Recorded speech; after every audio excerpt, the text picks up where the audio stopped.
Hoops Basketball Diaries. Today I was thinking about doing a little conversation on power forwards and who the top ones were maybe. And so I know kind of the default answer has been Tim Duncan for the last 10 years or so. And a lot of that has to do with his championships and clearly the early part of his career he was the power forward for the Spurs. But if you look at his statistics, specifically Basketball Reference, I think a lot of us are familiar with that.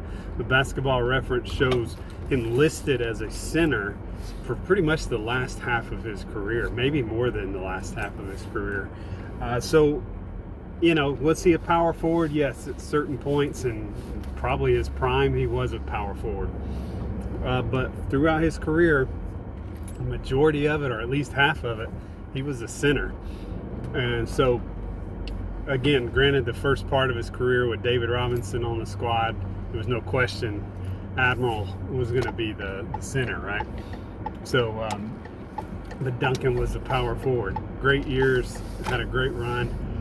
However, I can't just by default give him the nod as the greatest power forward of all time, because he played a lot of center too.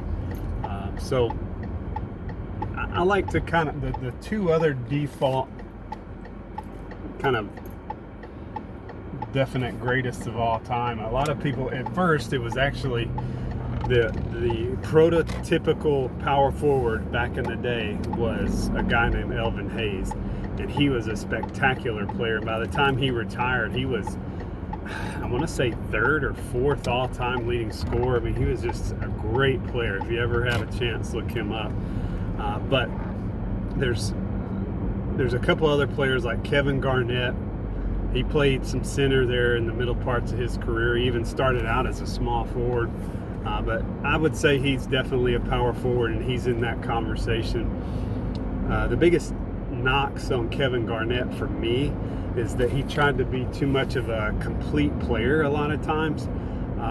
Kevin Garnett, in my opinion, could have been, without question, the greatest power forward of all time. When you look at his explosiveness, his high release shot, when you're talking about the mechanics of how he played, he was long. I mean, he was 7 foot tall, but he probably had a 7'5" arm span. I mean, he was a monstrous person.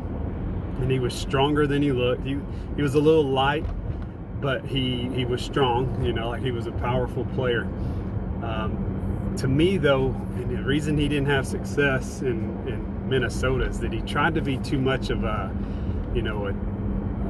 good scorer, but not a great scorer, and maybe pass the ball more, and things like that. So I think that he could have, I've said this for years, that he could have averaged, in his best years, he could have averaged 30, 35 points a game, because he had such a great mid-range shot.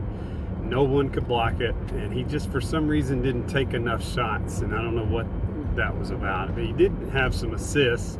He would give you 5, 6, 7 assists, but why give up the ball when you're so long and you shoot a great percentage, and you're the man, you're the franchise players. But anyway, Dirk Nowitzki's kind of in that conversation, a guy who was a franchise player for one team his entire career. Was a great scorer, not a great passer. I think people mistake him as a great passer, but he really wasn't, and he certainly didn't pass much, and his rebounds were mediocre. I mean, he was 7, he didn't even, maybe 10 a game here and there, but most part 7, 8 rebounds a game. And for a power forward to be effective, he needs to be getting more rebounds than that. Now, granted, he shot more threes out of all these guys, but he kind of played that I guess he was kind of a stretch four is what they would call it now, but maybe one of the original stretch fours, and certainly one of the best, if not the best. But now when you're talking back to the basket, grind it out, power forwards, to me, still the greatest of all time. And he never won a championship, and if you've seen any of my previous videos, I don't put that much merit into championships, but I think Karl Malone is still the most efficient, highest scoring power forward of all time. When you look at his numbers, he averaged over 25 a game for many seasons. I want to say, I know at one point he had a record for the most 2,000 point seasons, where he did it for like 10 consecutive seasons in a row, where he scored over 2,000 points in a season. So shot a good percentage, kind of evolved his game. At first was that bruiser type, back to the basket, running the break, a spectacular running the break. And of course, when you got John Stockton as your point guard, it makes it even easier. But then he became this kind of mid-range shooter, and he had a soft touch. Never was super athletic as far as jumping. He was very strong, but he was never a great leaper. If you look at his dunks, most of them are those kind of stretched out one-hand dunks. He wasn't a head above the rim kind of guy, despite being 6'9". But he carried a lot of weight, and he didn't need to jump that high. And so he was just that effective. And again, he got that mid-range shot later in his career. Won a couple of MVPs, and had a spectacular career. I mean, he played about 20 years, 18 or 20 years, something like that. So anyway, to me, he's still the best. The second best to me, and this guy played a little bit of small forward in his career, and a lot of people kind of joke he's listed at 6'6", but he's realistically like 6'4" and some change. Is Charles Barkley. Now, again, he played a little small forward here and there in his career, but for the most part, he was a pure power forward, no mistake about it. And he was in the paint banging. Like he could go up at 6'4.5". He could go straight up in traffic, two hands, and dunk on people, kind of like a smaller version of Shaq. You know, he was that kind of player. Great rebounder. If I can touch back on Malone was a good rebounder. Garnett was a great rebounder, and Charles Barkley was somewhere in the middle there. He was probably a better rebounder than Malone, not quite the rebounder that Garnett was. Of course, Garnett had 6-7 inches on him too, so that helps. Barkley kind of evolved his game in the first part of his career. He was a lot of dunks, a lot of banging in the paint.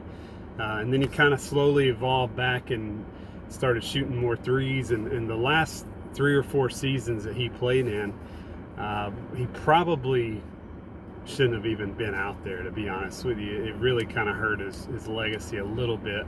To me, he should have probably retired in '98 when Jordan did. But he hung around '99, 2000.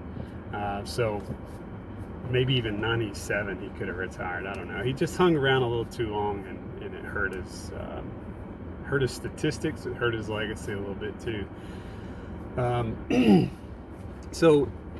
And Barkley's one of those guys that did not win a championship, but statistically great. Won MVP in '93 with Phoenix. Went to Houston later in his career, just a little too late. I think if he'd have went there 2 years earlier, well, obviously they won it in '95, which would have been 2 seasons earlier.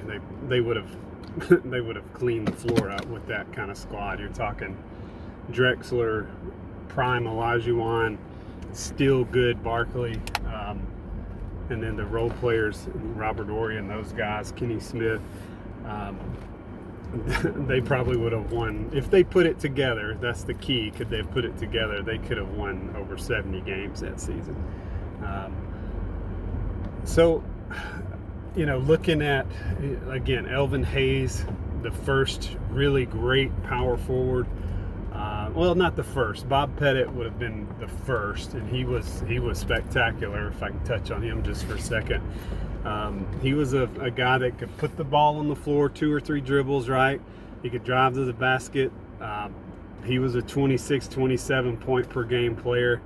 I believe the all-time, I know he was the leading scorer in NBA history until Wilt Chamberlain beat that record, and then a couple others after that. He's buried pretty far down the list at this point, but he only played like 11 seasons and was just super efficient and a great power forward for that time. 6'9", kind of the prototype, could shoot outside, meet mid-range. And then later Elvin Hayes was without question the greatest if you kind of look at it chronologically. And then You know, you had Kevin McHale came along, he was really good, and Charles Barkley and Karl Malone, and then a little bit later, you know, with Tim Duncan and Garnett and Nowitzki and those guys. But for me, without question, it's Karl Malone still, and anyway, he's the best that ever played in that position. And anyway, look forward to your thoughts, and if you have anything to add, just let me know, and have a good weekend.